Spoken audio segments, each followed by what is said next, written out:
let me know.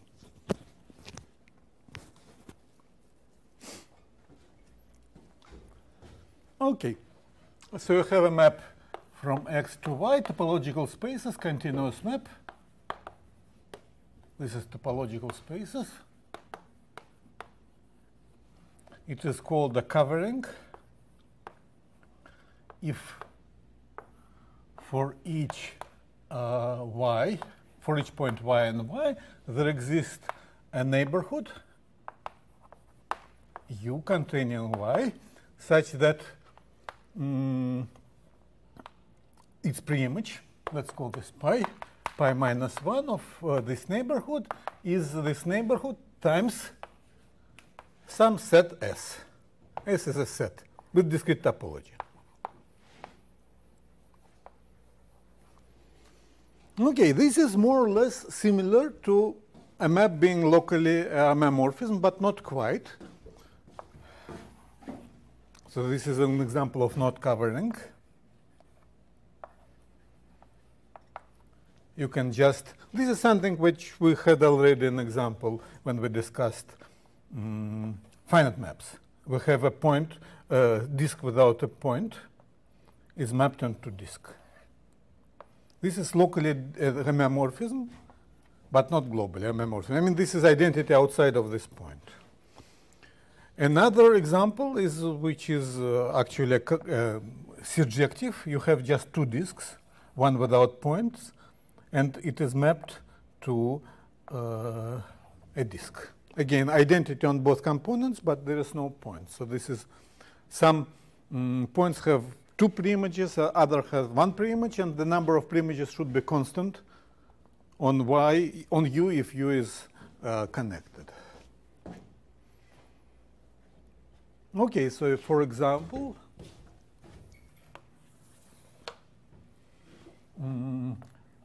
G acts on topological space M properly discontinuously. I am assuming that it is locally compact.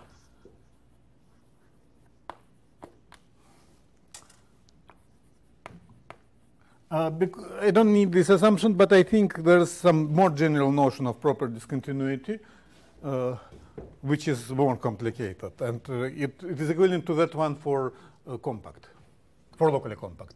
Properly discontinuously if M quotient by G is Hausdorff.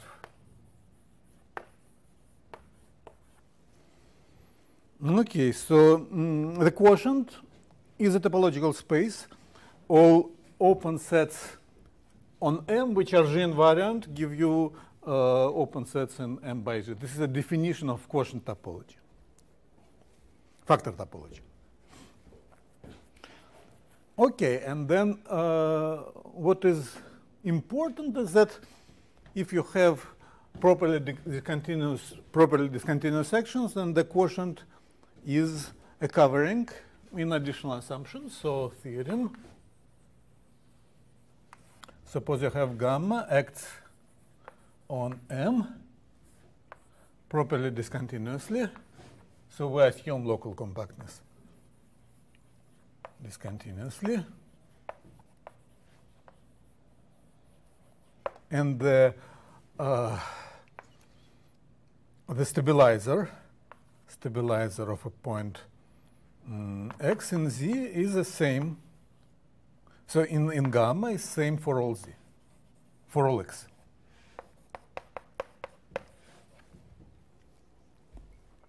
In which sense it is the same? Well, it's locally constant in M, and I assume that M is, it doesn't matter. It's important that it should be locally constant as a function of M. Then the quotient, M by gamma, you have a map from M to this quotient, is a covering. And all are obtained this way. And, well, here we should, did I do this is assumption? No, I should. Sorry about this. All coverings are obtained this way. This running assumption that M is locally connected and simply connected, locally simply connected.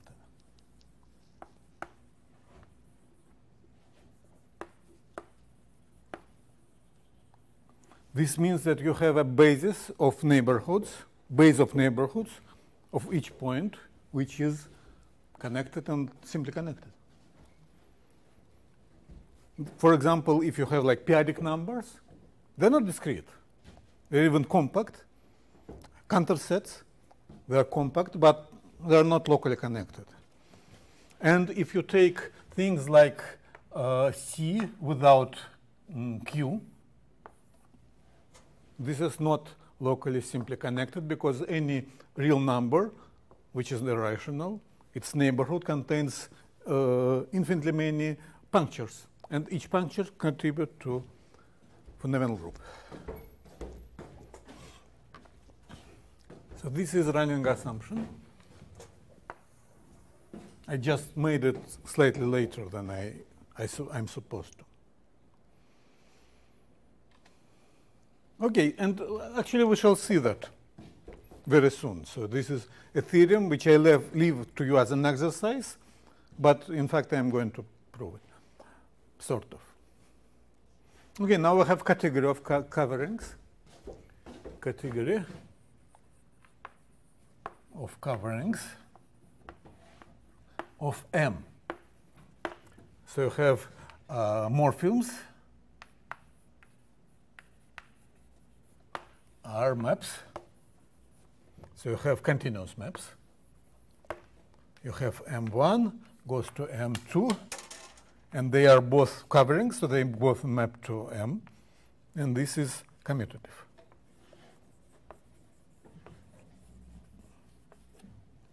This is something you will always encounter in algebraic geometry due to Grothendieck. He always wanted to consider spaces over other spaces. This means that you have a space which is equipped with a morphism somewhere, like to M, and you consider maps which are compatible with this projection to M. So for Grothendieck, if you consider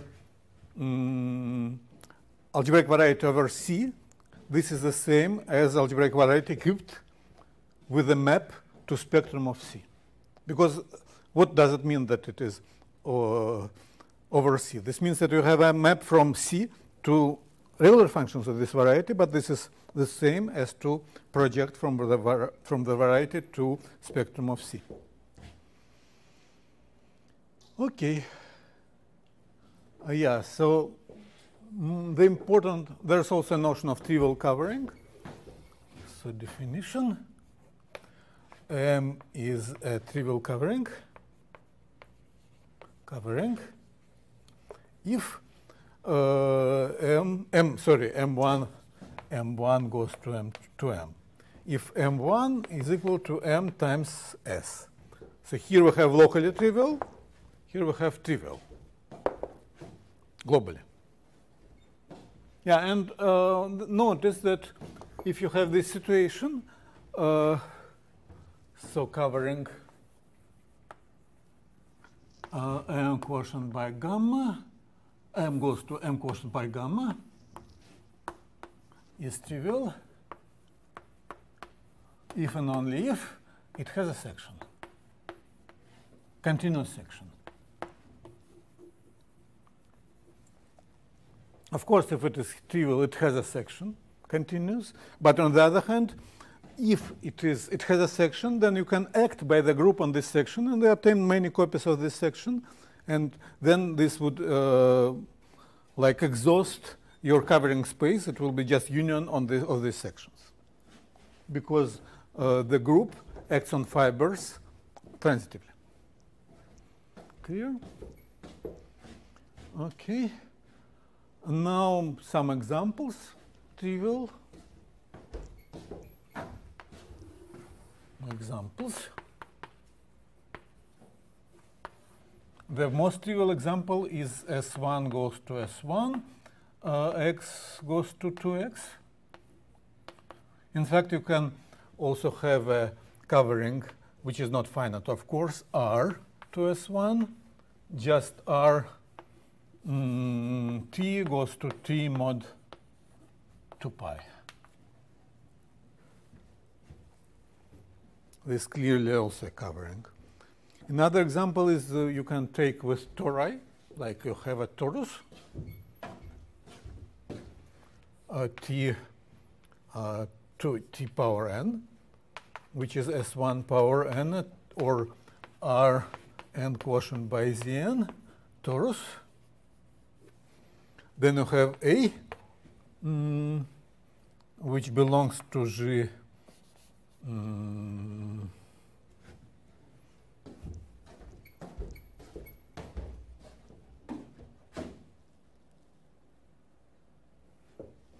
non-degenerate in endomorphism of Zn, non-degenerate. So this means that it is non-degenerate integer matrix, so it acts on a torus, non-degenerate. Well, if it is invertible, then it acts on a torus invertibly, like a diffeomorphism, but then it could be non-invertible in the sense that over Z. It could be invertible only over R. Then A acts from Tn to Tn, again by covering.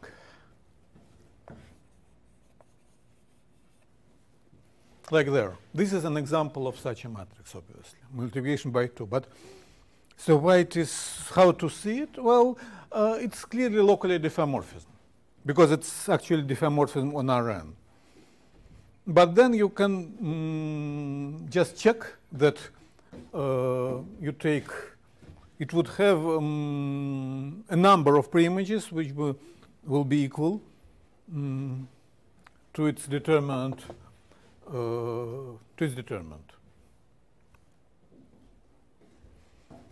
Well, you have, in fact, if you have a local diffeomorphism from any compact space to any other compact space with these assumptions, it's always a covering. It's not an obvious result, but it's a good exercise. Okay, so what else we have? Yeah, that has a degree. Covering has a degree, and it's constant on a base. Yeah, I'm not going to use it, so it's left for you as an exercise. Also, compact covering has finite degree because there are finitely many preimages. I'm not going to use it. What I'm going to use is homotopy lifting. This really important property of covering. In fact, it characterizes covering. So if you have lifting, you have a map from M tilde to M. Let's call it phi, covering.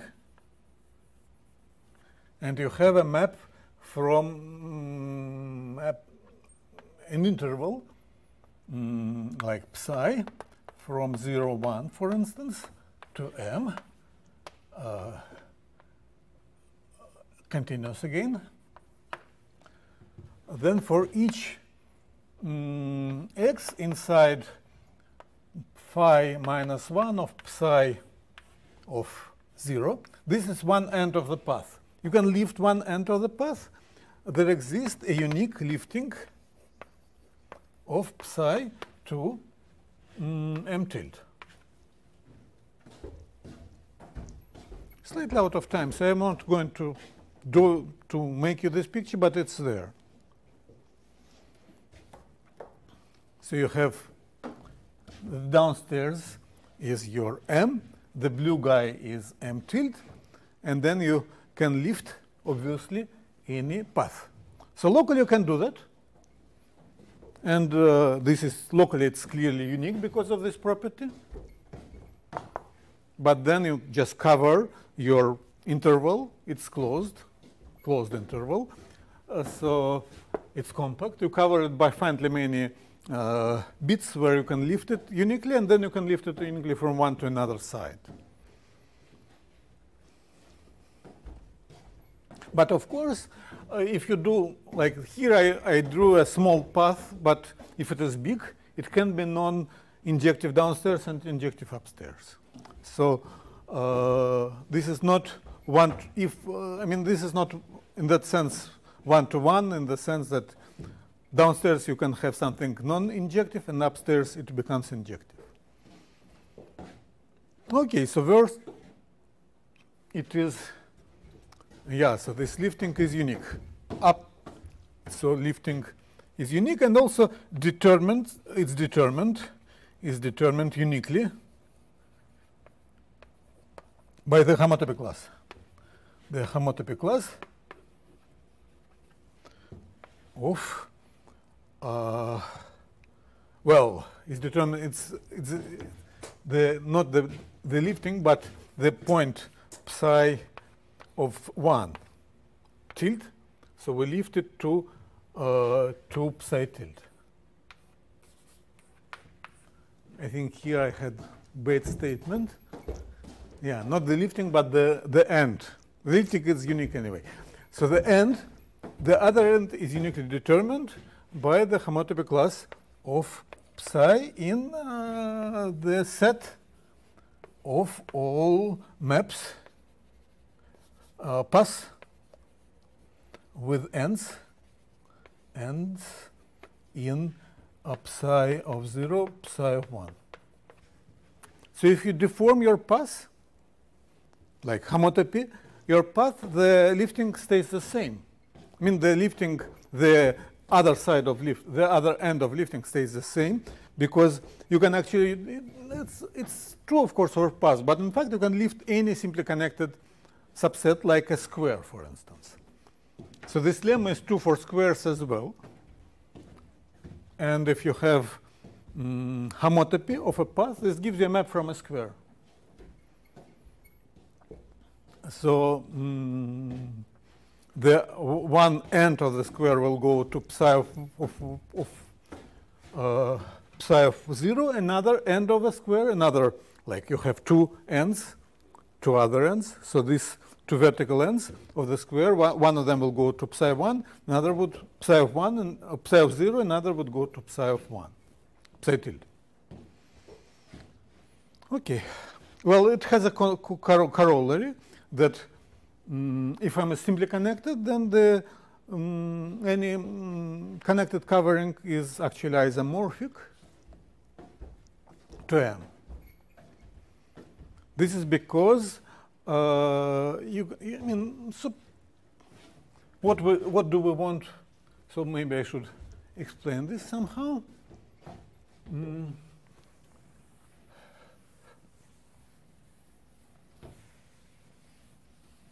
So we have a connected, and I should also assume locally path connected. Sorry, it's one more assumption. Anyway, it's always all about things like manifolds. Yeah, sorry, it should be also locally path connected. Anyway, you have a map from M tilde to M, like, say, helix.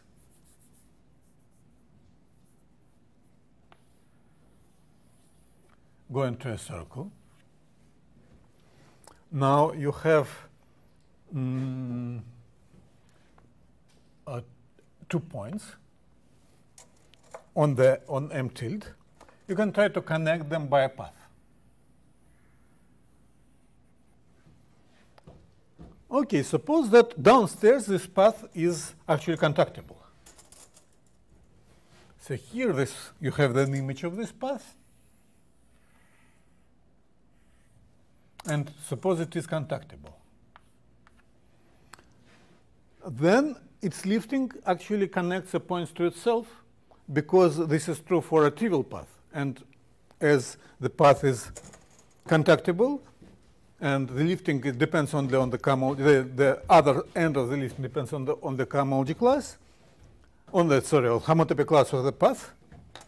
This means that you can actually lift the trivial path, and it would connect the point to itself. Okay.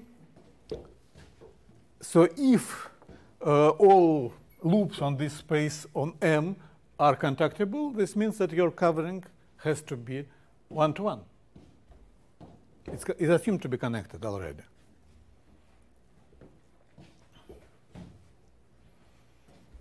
Okay. Now we have the notion of universal covering.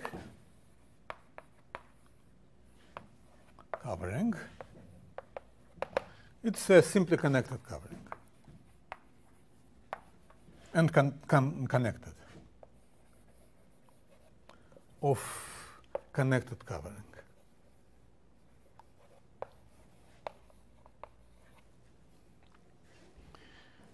Okay.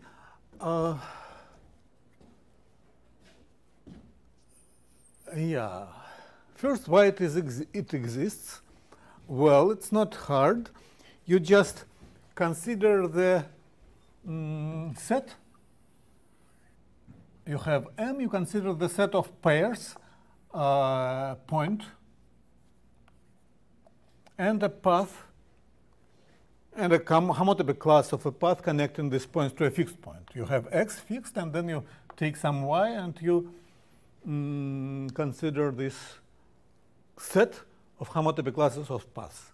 So locally, this is simply locally connected, connected, so you can modify your Y in a certain area, and the homotopy class of a path would be chosen canonically by this. So you have a path here. You can connect it by an extra interval. This means that this is actually a covering. So every preimages are just classified by homotopy classes of paths connecting. So downstairs you have just X to X. Upstairs you have well, this is upstairs and downstairs because it's a path. Anyway, so upstairs you have a space of pairs, Y and the homotopy class of a path. Downstairs you have just point Y. This is a covering because the preimage of a point is a set of homotopy classes, and it doesn't depend on a point. If you modify the point slightly, the set of preimages stays the same, and it is a canonical identification. Okay, so it exists. So it was definition. Theorem, it exists. It's a universal cover. Exists and is unique. So to see it is unique, you just use homotopy lifting. In fact, homotopy lifting is true for any simply connected variety, simply connected space. So if you have a map from from M1 to M, a covering, and you have X to M, X simply connected, then it is always lifted. There's a canonical lifting, like here. You just choose one point, preimage of one point, and it gives you preimage of the whole X. The proof is more or less the same. And then if you choose the universal cover, M tilde goes to M here, and then it will lift it. This would be one. The lifting is unique, so you have also a map from this side to this side, because this is also universal cover, and this is an isomorphism, more or less by construction. Okay. And of course, the number of preimages of X is precisely the fundamental group, the set of homotopy classes of loops. So theorem universal class exists in unique, and so let's call it tilde M. It exists exists and is unique, and also M is equal to M tilde quotient by gamma, where gamma is a fundamental group.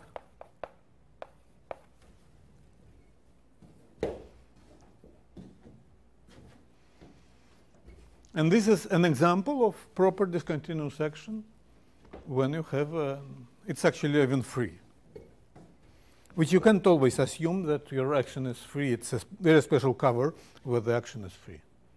Clear so far? Okay. Yeah, locally path connected here. Sorry. Now we have the theorem, which is equivalence of categories. So theorem,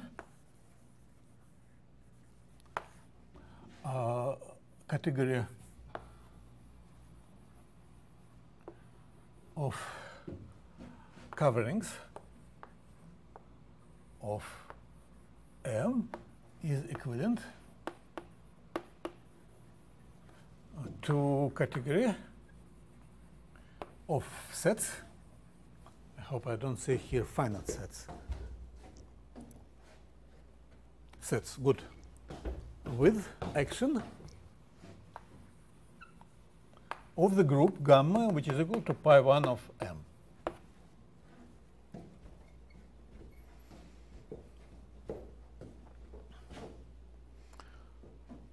Yeah, so is it clear what is a set with group action, right? So you haven't, good. So let's prove it.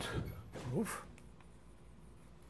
Well, first, how you obtain, yeah, so let's call, I would now, you know, that in fact, when you say fundamental group, it's suddenly ambiguous. Fundamental group very much depend on the point of the base, on the base point. Even if your M is connected, it's isomorphic for all choices of X, but it still depends on X.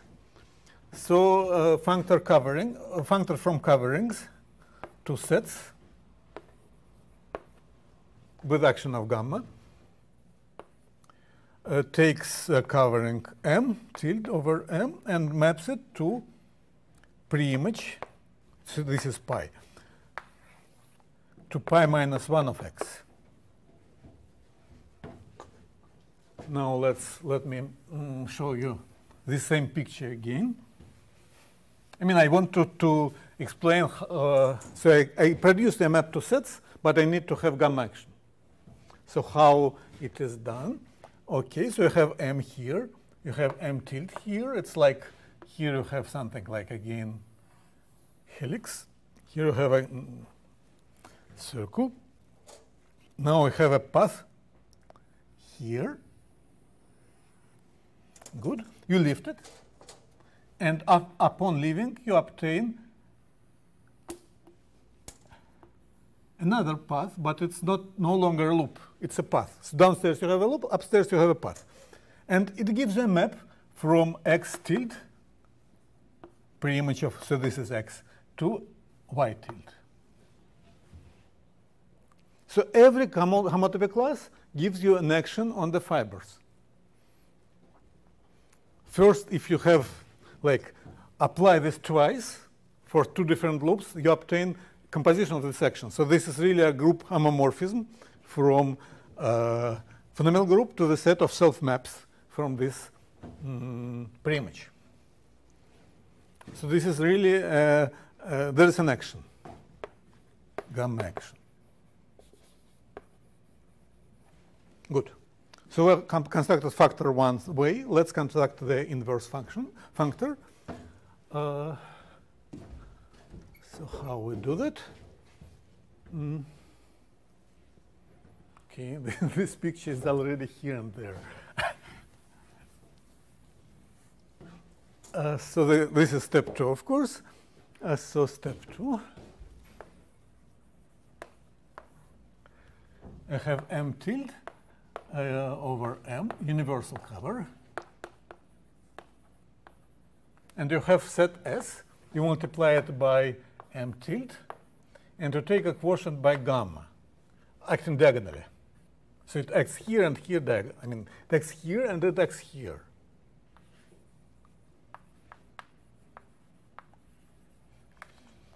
First, this is a cover because, I mean, this is projected onto M. It's locally homomorphism, and with the fiber, so let's call it pi s, pi s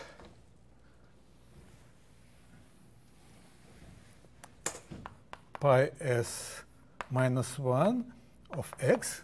So what it is? It's a product of gamma times s. So pretty much of a point here is gamma, here it says, but then quotient by gamma. Gamma acts here transitively, so this is the same as s. With the action of gamma as it's supposed to be, so it's the same action. We're done. I mean, this is two functors which are clearly inverse, one to another. Okay. The point is that not only this is really important, you do that all the time if you do geometry. Another point is that this is very similar to Galois theory. And in fact, let me tell you the story. So the idea was originally that Grothendieck planned to do all topology, like homology, fundamental groups, and so on, purely algebraically, so that he can work, for instance, with number fields or rings of integers of numbers like there were topological spaces. You need cohomology, you need homotopy group, you need fundamental group, and for a fundamental group, he realized that, in fact, you can recover it from category of coverings. And then you can describe cover. Of course, there is no such thing as a loop in algebra because what is a loop? It's continuous. But the idea of Grothendieck was, okay, we don't have loop, but we have good understanding what is a covering. Covering is a finite map which is locally diffeomorphism, and for local diffeomorphism there is a proper notion called the tal. So you have a category of Étale coverings. And then you can formally recover what is called Étale fundamental group from this category. And this is how it works. So I'm continuing to explain this now I will give you a categorical definition of everything. Okay, so this is a funny notion of torsor. So did you ever heard about torsors? Very good. It's almost a tautology. I mean, there is no substance in that. It's like category theory. It's very abstract and has slightly nonsensical, but it's really useful. So definition, if you have G a group, M space with free transitive, or set, in fact, set with free transitive G action, then M is called torsor. G torsor, or torsor over G. Okay, so the most important example, and in fact, what is this free action? Sorry? What is this free G action? Free means that it's no stabilizer. There's no point which is fixed by any non-trivial element of G. This is called free. And transitive means that every orbit is everything. So this is identified. So this is in fact M is equal to G. But this equality is not canonical. This is the point. And I will illustrate it on example of coverings precisely so that you can see that. But before I'm doing it, let me give a couple of examples. So trivial remark. So definition. This part of G M is called trivial torsor if G is equal as M as a set as G set. As a set with action of G, And remark, every torsor is trivial is trivial, and choosing, but there's no many trivialization. Choosing a trivialization is the same as choose a point x in M. Trivialization of M is the same.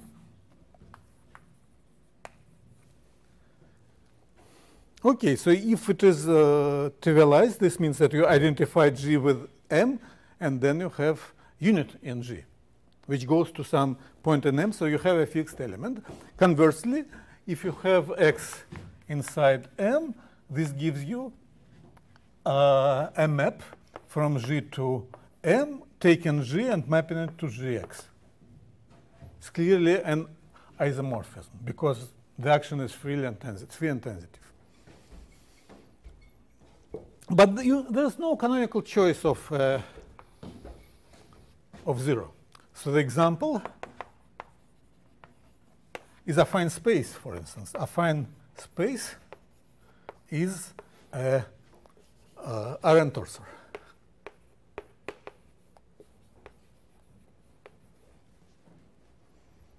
It's important because there are situations when you have affine spaces, but you don't have canonical trivialization. Then you can have some affine action of groups which don't fix any points. And the group of affine transforms is completely different from the group of just linear transforms. So you really have to work with affine spaces as with torsors and not with as Rn. Identifying affine spaces with Rn is usually bad. Okay, another example.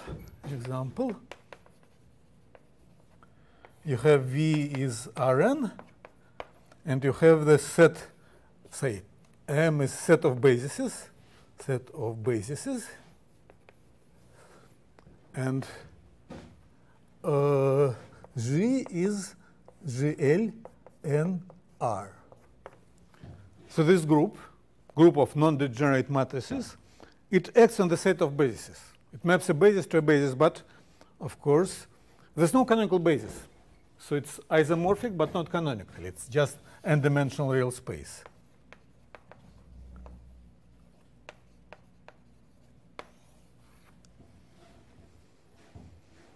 There's no canonical basis, and then you have this set of bases. This is really important in geometry. At some point when you have to do principal bundles, this becomes like the most important thing. Okay.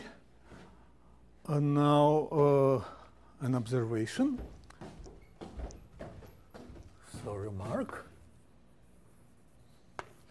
Suppose you have M is M tilde by gamma, where gamma acts. So this is over M tilde goes there, it's a covering, and gamma acts freely and transitively. Then this preimage, pi minus 1 of x, is gamma torsor. Locally, you can always trivialize it by choosing a section, but you can choose it globally. Cannot. So existence of global trivialization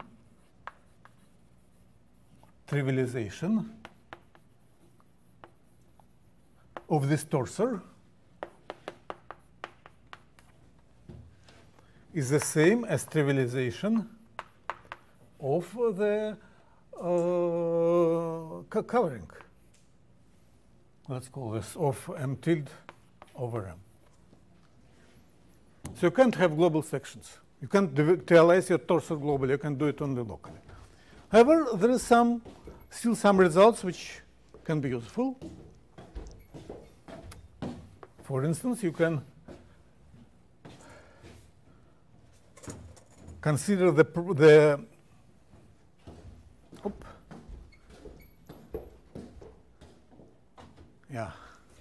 claim. So suppose you have a torsor. So T is gamma torsor. then you take T times T. This is as a set, and it's canonically isomorphic to gamma times T as a gamma set, as a set with gamma action.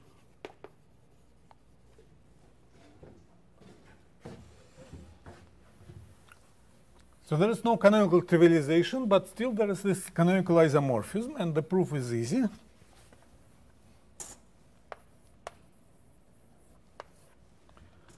A proof says that you have x and y inside T times T, but y is Gx. There exists a unique G inside your group gamma such that this is true.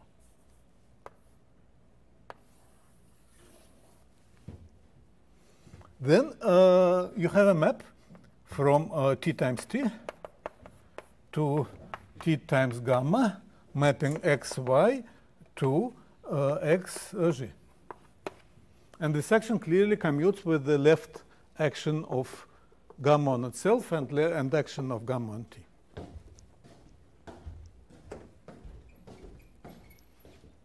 Okay. Fiber products. Well, we had fiber products, right?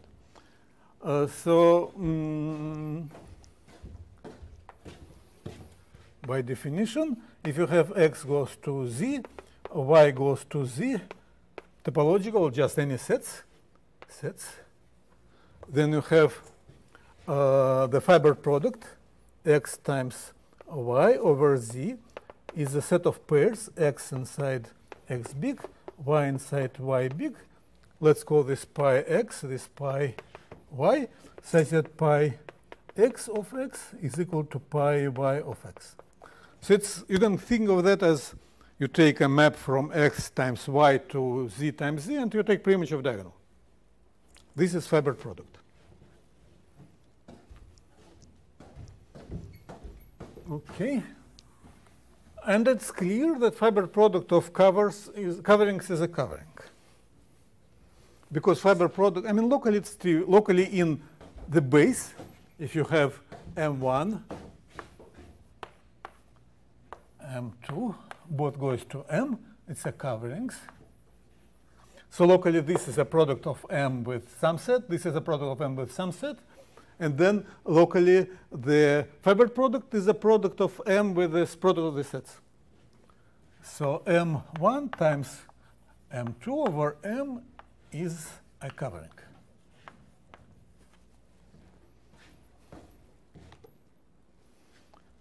Okay. Here is the proof, but it's obvious. Now we can apply the previous argument, this argument, and to prove that claim, if you have M is equal to M1 quotient by gamma, or M1 quotient by gamma, gamma acts freely.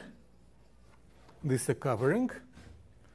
M1 goes to M covering. Then M1 times over M1 is M1 times gamma as a covering. So it's gamma copy of M1, and this is because of this. So you have a canonical map, like at each fiber. Fibers are torsors, and each fiber is mapped onto this product. And this map is continuous on the point of M. So this works well.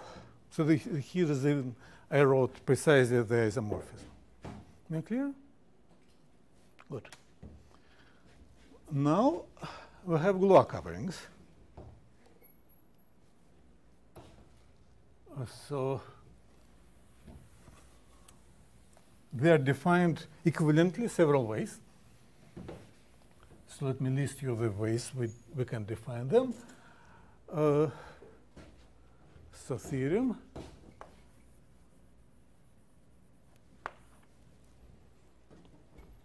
Okay, so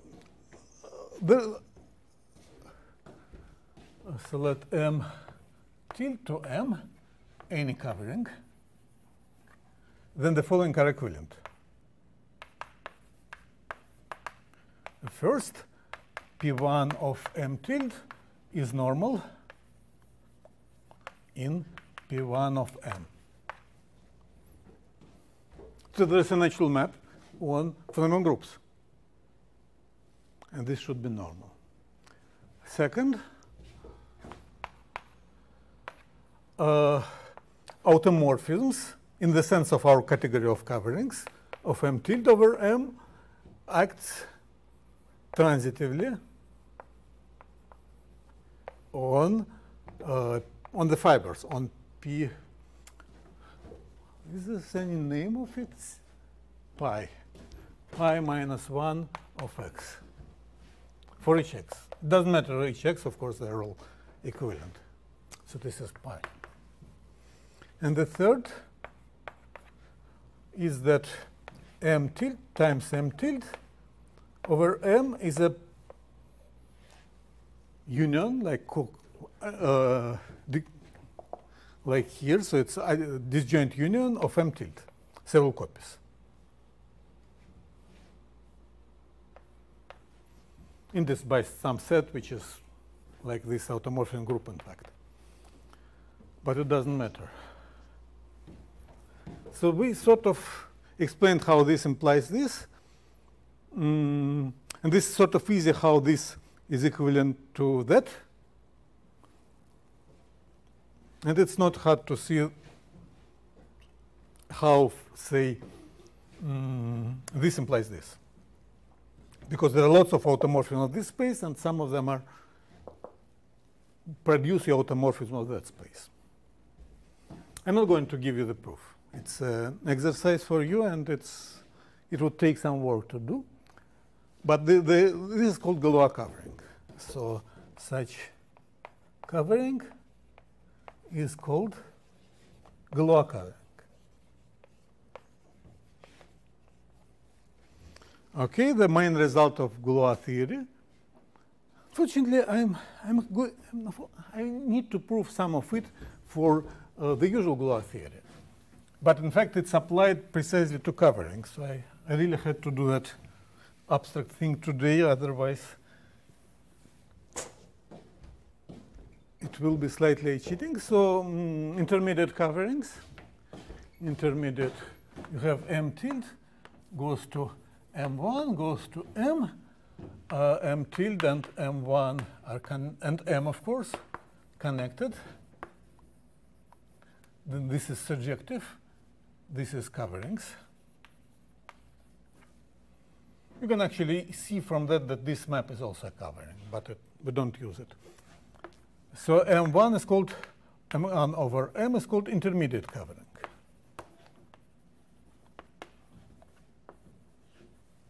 And the theorem, which is parallel to the Galois theorem, which we have discussed already, and we shall do it after the break, is that if you have M tilde to M, Galois covering,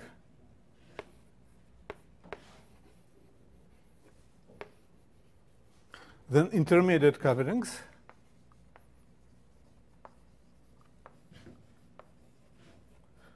are in one-to-one correspondence with subgroups. Subgroups.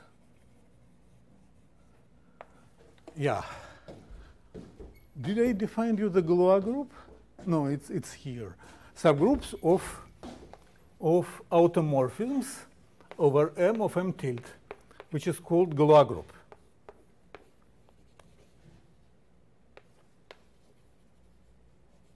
Of covering.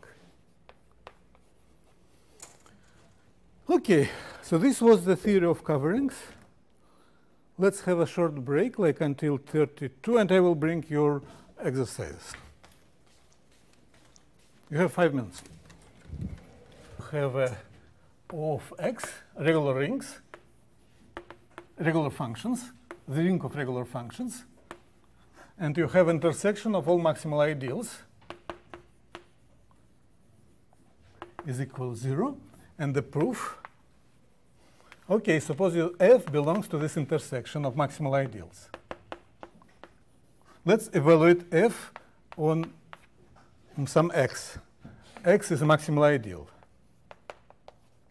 It's a point. Points are the same as maximal ideals. And since it belongs to maximal ideals, it is 0. This function is identically 0. We're done. I mean, the solution is less than one line. I don't know why. You really should think of points as of maximal ideals more. Probably this is where you failed. Almost all. I think maybe all of you. Everything was mostly solved except for this. Okay. What was the mistake with the solutions ours? There are no solutions. Huh? There are no solutions. I can show you if you have one where there was a mistake. But essentially, there was just no proof, and the argument was generally applied to any ring. There was no way you used anything like this. I mean, you have to use finite generators. You have counterexamples, right? So you have to check where your proof fails for finite degenerate algebras. Okay. Now we have this notion of Galois extension. I gave it to you once, so you have seen this slide.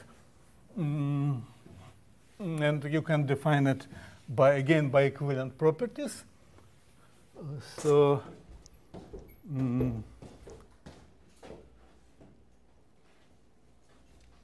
Okay, so our theorem, the following are equivalent, that k over k, k is extension, finite extension. The following are equivalent, that k, you multiply k over big K over small k with big K, and this will be equal to a product or direct sum of several copies of k. And then another is that automorphisms of big K over small k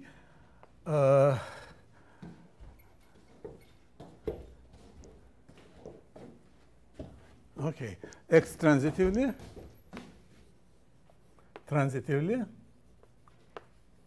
on components of, you take the k big, you multiply it over k small by the algebraic closure. This would be a direct sum of several copies of k. Should act transitively on these copies. And also there is another equivalent condition, that k big, then you take, so let's call this Galois group, gal k big over k small. This is the definition of Galois group. And then you take Galois automorphisms. This is same as k small. There are lots of automorphisms. There are some fields which don't have any automorphisms over smaller fields, which are clearly non-Galois. The best example is R. So R over Q, you take automorphisms of the field R, real numbers over Q, is trivial. Just trivial group. This is an exercise for you. It's a beautiful and sort of easy problem. Should be able to solve it. Okay. Yeah, and there is this exercise which produces you lots of Galois extensions. The idea is that, okay, let's add one root, then another root, lots of roots of the same equation. Because you add one root, then the equation obtains one solution, but maybe it becomes reducible, but then could be still some irreducible components in the irreducible decomposition of this equation, of this polynomial. You have to do it again until the polynomial is factored into product of linear multipliers. Then you are done. And this would be Galois extension, as we have already seen, like lecture 10 maybe, or 9, I forgot. Okay, and then you have the same theorem, like, did I erase it? No, I think I erased it. Sorry about this, but it says that if you have intermediate extensions, they are classified by subgroups. It's the main theorem of Galois theorem. Completely similar to main theorem of, so I can write here. You have M tilde goes to M1, goes to M. M1 is in one-to-one correspondence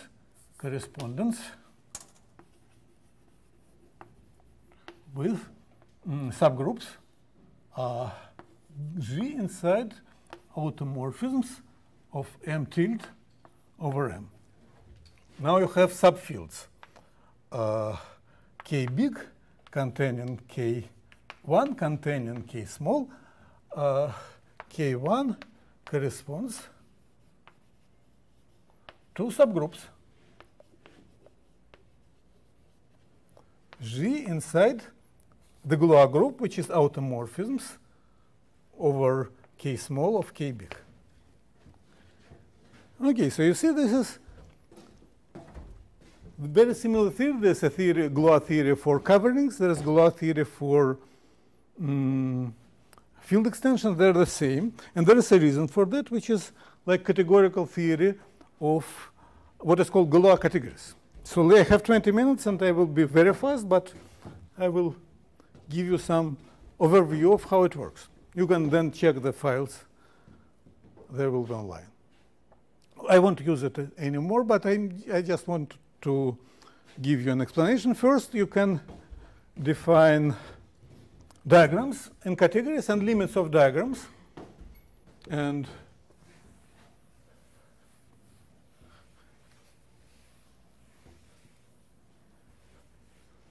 so, for instance, if you have diagram like X, Y, Z, something like that,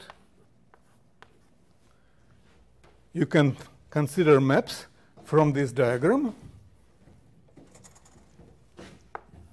to an element, say, T.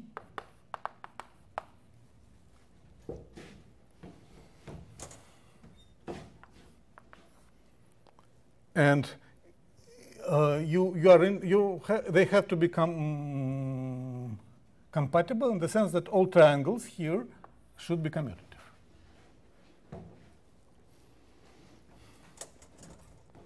And then you have category of such maps, such paired. When you fix the diagram, you consider the category of such maps, and then you have it has initial element or terminal. Oops, sorry. Okay, let me invert arrows so that it will be the same as in the slides.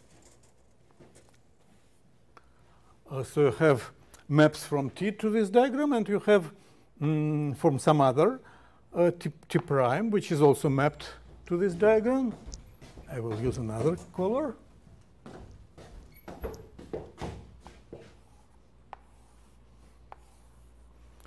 This map is uniquely factorized through T. Then T is called limit of the diagram. If you do invert all arrows, like do what I started from, it will be co-limit. So this is the notion which is like inside using categorical language. You don't use anything, but then you can define things like direct sum, direct product, kernel, co-kernel, and so on using this notion. So it's useful. In particular, so there is an example which sort of explains why limit is different from co-limit. Suppose you have a diagram from x1 to x2, and have x0, and so on. This linear diagram, like parameterized by just z, like infinite chain of objects with morphisms. And then suppose we work in sets or in vector spaces, and all the maps, phi I, this is phi 2, this is phi 3, phi I are injective. Then limit, direct limit, the limit, not co-limit, of xi is a union, intersection of all xi. And co-limit, yes, it's sorry. This is inverse limit or projective limit. Then you have injective limit or co-limit or direct limit. Xi, this is union of all xi. Why? Well, you are interested either from maps from Z to here. This is the same as maps to intersection, right? Because you have a map from Z to there, which is compatible from the map to Z to there. So it has to come from x2. Then it has to come from x1 because it's compatible from, and so on. So it's intersection. The maps from Z to there is intersection. The maps from all these guys to Z are union because, again, you have a map from all of them to Z which are compatible. This is the same as to have a map from union of all these sets to Z. OK. Now we have products and coproducts defined again categorically. So product is, you have a stupid diagram with no arrows, just 2 or 3 or 4, whatever number of elements. And its limit is called product. Its co-limit is called coproduct. And it's, again, very easy to see, because if you have a map from X to something, to Z, you have a map from Y to Z. So if we are interested in coproduct, this is just union. And if you are interested in map from Z to X and from Z to Y, this is the same as a map from Z to product, because it's pairs. Each element of Z corresponds to a pair. OK. There was this list of examples. What is important for us is that the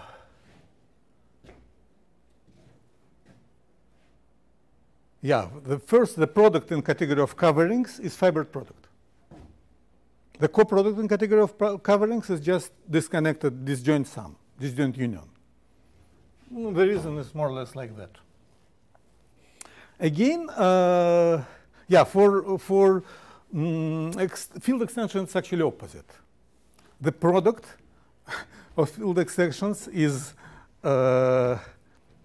just direct sum, and the coproduct is tensor product.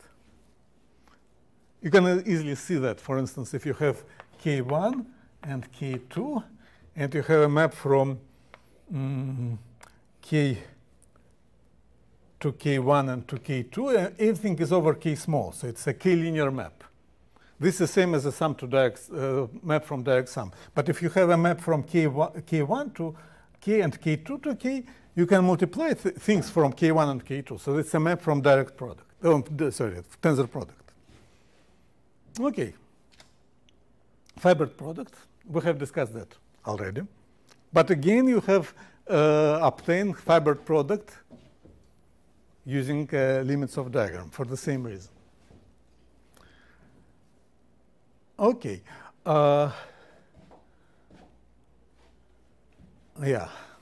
This was. Also, you can define monomorphisms and epimorphisms just using categorical language. This is something we didn't discuss last time, so let me repeat it. OK.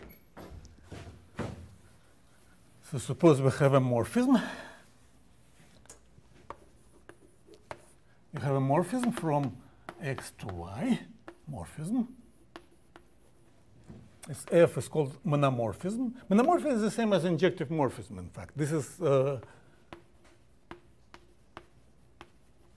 this is always, this word, if you haven't heard it, it's always used, just for injective morphisms. but we have a categorical notion. If for each G from Z to X, G1, G2, G1 the composition from G1 times F is equal to G2 times F, then G1 is equal to G2.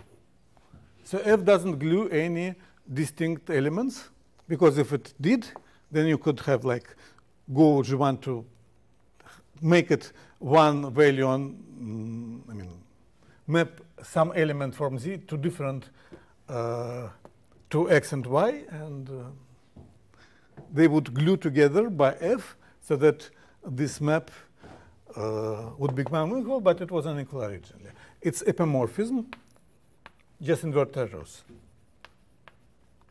If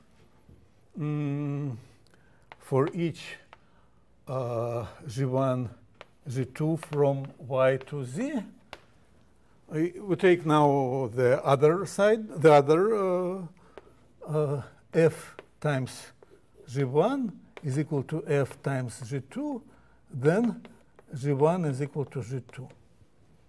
Again, suppose it's not epimorphism, you can like take a quotient, you obtain the, then you take a map from the quotient to something, it's equal to 0 on image of X, but you can have two different maps which agree on the image of X if image of X is not everything.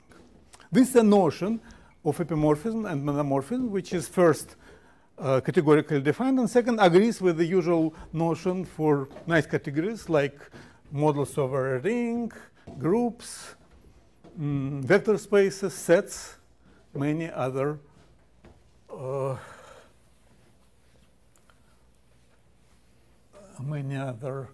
categories which people usually work with. So it's a good notion.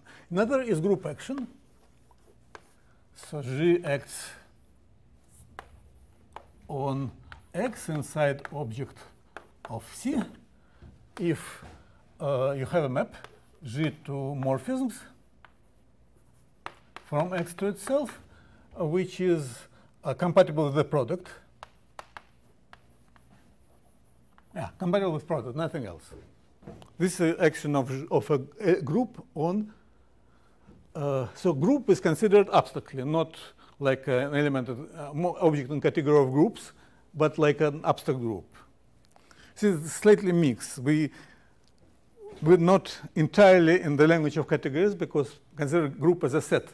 And to do it properly, you cannot say set. You have to say objects in categories. So this is slightly misleading. Okay, and G invariant morphism. So we are interested from X to Y is phi, a morphism, such that, let's call this rho, such that for all G inside your group G, rho of G, you take a composition of rho of G, and you take composition with phi is equal to phi. This invariant, G invariant morphism, right? And then the group quotient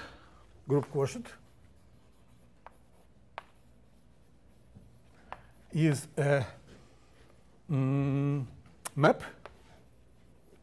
from X to Y, which is G invariant. And for each Z, the set of morphisms from Y to Z is the same as set of G invariant morphisms from X to Z. So G, I mean here G invariant morphisms. This is a group quotient. Again, it's sort of clear that in all reasonable categories, this is really a group quotient. In particular, in the category of coverings. For coverings, it should be completely transparent, in fact. You really have a quotient, which is glue. I mean, for each group action on a covering, you really have a like set theoretic quotient, which is again a covering. Okay, I'm almost done. So let me define Galois categories. This, why we are interested in that? Okay, this is a case where you can forget about all particulars of your category, like if it was category of field extensions, category of coverings, category of groups of sets with group action. They're all Galois categories, but and then you can do Galois category in that general setup. In fact, it simplifies a lot. Even the usual Galois theory is much simplified if you look at it from this point of view. Okay. Definition. You have a C category equipped with functor f from C to sets called fiber functor.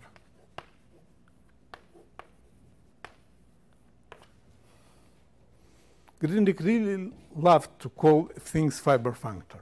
I mean, if you have some category and Grinding and you have a functor to sets, like 90% that is called fiber functor. There is a reason, of course, but not always. Okay, called Galois category if the following properties are true. First, it has terminal initial object, terminal initial object. For instance, for fields, it's empty set and our field K, for field extensions of K. And for coverings, it's empty set and M. Products and coproducts, finite products, coproducts, fiber products. We have them all in all examples which we are interested.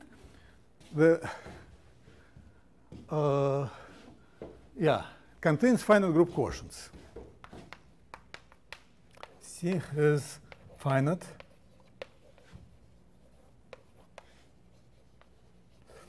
I want to notice that really Grothendieck didn't work with, he was not very much interested in infinite actions and infinite sets. And there is probably a reason for that. If you try to do it like for infinite sets, most of it works. But then there are some set theoretic problems which just didn't want to work. And there could be like tricky and unpleasant. And it's not clear if it has any application. So we do it with finite sets. Finite quotients doesn't give you the whole fundamental group, but some part of it. OK. Any morphism. Any morphism is a composition of epimorphism and monomorphism. So monomorphism is the same as just direct isomorphism with direct sum component. Direct sum is the same as coproduct here. So coproduct is the same as finite direct sum in that setup. Direct sum component.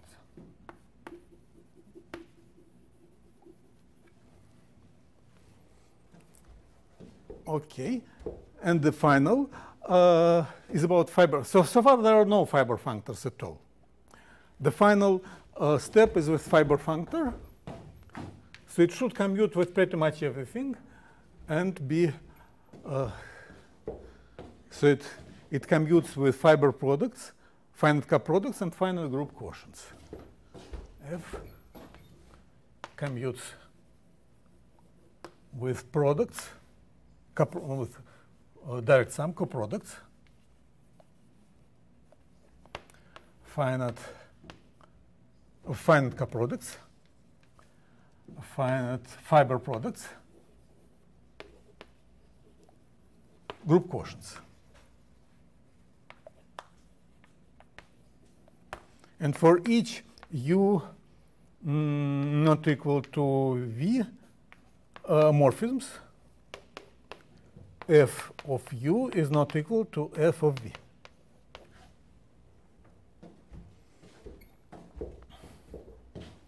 Then we have Galois theory. So how you define Galois cover? It's Galois element. It's an element which its product with itself is a direct sum of several copies of itself. And Galois theory is,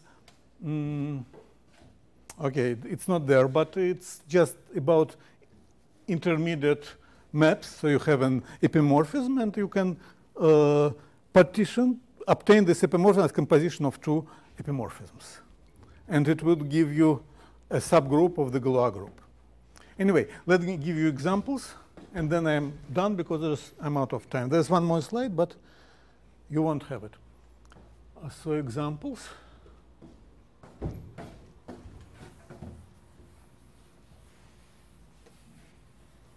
Theorem of Grothendieck. Each, so it is on the next slide, but I won't give you complete explanation. It's here. Each Galois theory category is category of finite. For each Galois theory, there exists group gamma such that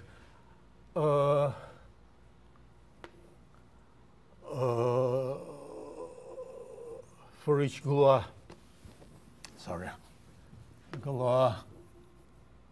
category C, there exists a group gamma such that C is a category of gamma sets, sets with gamma action.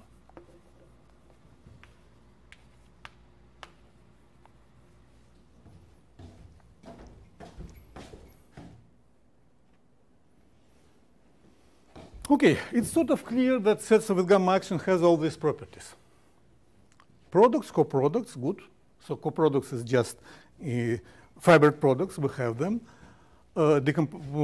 Composition into every coproduct is just direct. I mean, every monomorphism of sets is just a component in some non-disconnected sum, clearly. Finally, it has quotients, good. And you have the fiber functor, which is just sets with gamma action goes to sets, to the same set. So it works. So this is the first example. The second example is coverings. So example. So you have coverings over M, and F of a cover is you have mx, you fix x inside M. The fiber functor will depend on this x. F of M tilde is m tilde over M. You have this covering is pi minus 1 of x. Again, we have already discussed that this is in fact this category is category of representations of fundamental group, and this is our fiber functor. Okay, and another example, and this is the last one. You have category C is category of finite algebras A over K. A is a direct sum, isomorphic to direct sum of separable finite separable extensions. This is what we call semi-simple algebras because we were working over characteristic 0. If you don't work with characteristic 0, you have to add separability. Then C op is a Galois category. The category with inverted arrows. And then you have a fiber functor, F from K is equal to C irreducible idempotence. So it's finite extent of over k. We take k big, multiply it over k small with k bar. This is the same as direct sum of k of several copies of k bar. And we know that there are some idempotents which correspond to components here. They are irreducible ones. And this is a finite set. Clearly, this is a functor, because any morphism of from k to something acts, it maps unipotence to unipotence, idempotence to idempotence. They say idempotence. Good. Okay, I'm done. Sorry for. Oh, yeah. It's not over time yet, but almost. Okay, so if you have any questions, please ask. And you have, I think somebody didn't take. Did you? Everybody took this? Oh, good. And we shall see each other next Friday, I suppose. If you have any questions, please ask. So next Friday, I will do discriminant of a polynomial map.